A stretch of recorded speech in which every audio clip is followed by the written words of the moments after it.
And I said, well, what about all these journal articles? What about all this? He said, you've been reading too much. You should get off the internet.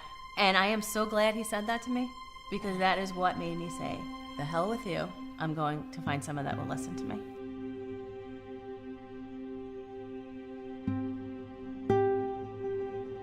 Evan was 8 weeks premature, so he was in the NICU, and almost immediately he had a whole host of specialists in his life. We knew right off the bat that something wasn't really right. The reason he was in the NICU for so long was because he had an undeveloped digestive system. And because he was in emergency surgery, he was in emergency C-section, he never got any of my good gut bacteria going through the birth canal. I didn't know at the time that that meant his immune system was compromised. He would constantly get sick, he would be put on an antibiotic, and then they would give him antifungals for his thrush. He had athlete's foot, very, very young age, very bad cradle cap. And I didn't realize that that's indicative of a systemic something going on in the gut. I had no idea. Every doctor I went said, oh, well, he has Italian descent. He'll probably have acne as a teenager. Don't worry about it. How about crawl? You want to do crawl too? He was 2.5 before he took his first steps. You put him in front of something, he wasn't reaching for toys. He was just staring into space. One particular time, he was sitting at the kitchen table and he was having breakfast or something, and he was just totally staring. Like, I was really worried. I was like, something is wrong with him. And I said, Evan, what are you doing? He's like, I want to go home. And I'm like, we are home. He goes, no, home. And this was really worrisome. So I finally, around 4.5, took him to see a speech pathologist and an autism specialist, and they said, yeah, he definitely has many features. Walk to Lena. We got the diagnosis of apraxia, which is basically a motor planning problem. Also, to be on the autistic spectrum, they also diagnosed him with PDD, pervasive developmental disorder. My aunt, who is a champion of alternative medicine, forever, she actually cured her own breast cancer. And she kept telling me, oh, Jen, he has food sensitivities. Look at those dark circles. Ignore. I'm the mom, because I was in a bit of denial. Let's just say I was in a lot of denial.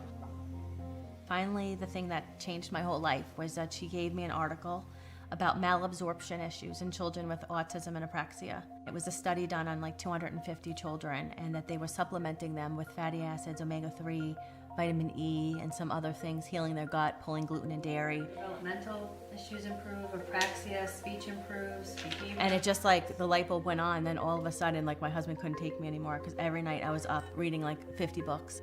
I was like, there's something I can do about this. This is medical. This is a medical disorder. This is an autoimmune disorder. So we went to this GI doctor, and I said to him, could he have a gluten sensitivity? They said, nope, he doesn't have celiac. We checked for that. And I said, well, what about all these journal articles? What about all this? He said, you've been reading too much. You should get off the internet.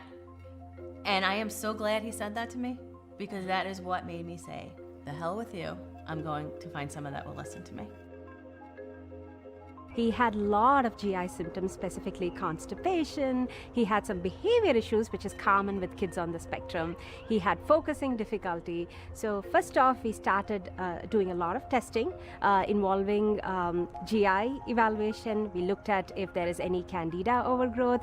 We looked at heavy metal toxicity. We did a urine test to look at what his heavy metal composition was. So once we started changing the diet and also working homeopathic remedies and with probiotics, he showed significant improvement within the first 1 week of making all these changes. Evan was going through a lot of overexcitement. He had anxiety, he had OCD, he did a lot of stimming when the kids will flap. We had a lot of sleep problems, so his whole nervous system was overactive. He had really low levels of dopamine. We started to find genetic influences on this, and there's natural therapies that bring all of these up. And when we were able to give Evan the brain chemistry he needs for his brain to work properly, that's when he started to improve.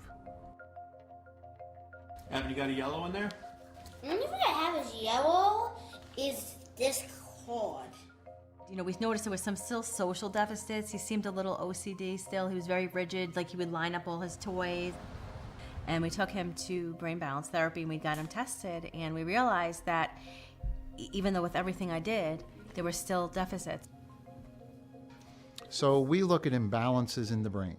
Certain parts of the brain are maturing and growing at a faster, stronger rate, but other parts of the brain are not growing as strong and are weaker, and therefore they're not able to connect and coordinate. So depending on what hemisphere of the brain is involved, through a very comprehensive assessment that we do, a functional assessment, we could actually see where the weaknesses are, what side of the brain is imbalanced, and then through a series of stimulatory activities that get these neurons to start to fire and wire and grow, we get them to start connecting together, and now this beautiful symphony of the neurology in the brain starts to all work together. What's your favorite subject in school? Math. I'm very good at math. You are? Give me a math problem and I'll solve it.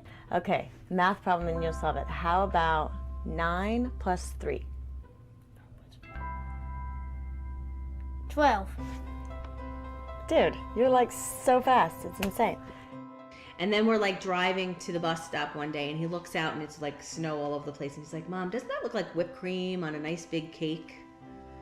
Now for most people that would be like, what's the big deal on that?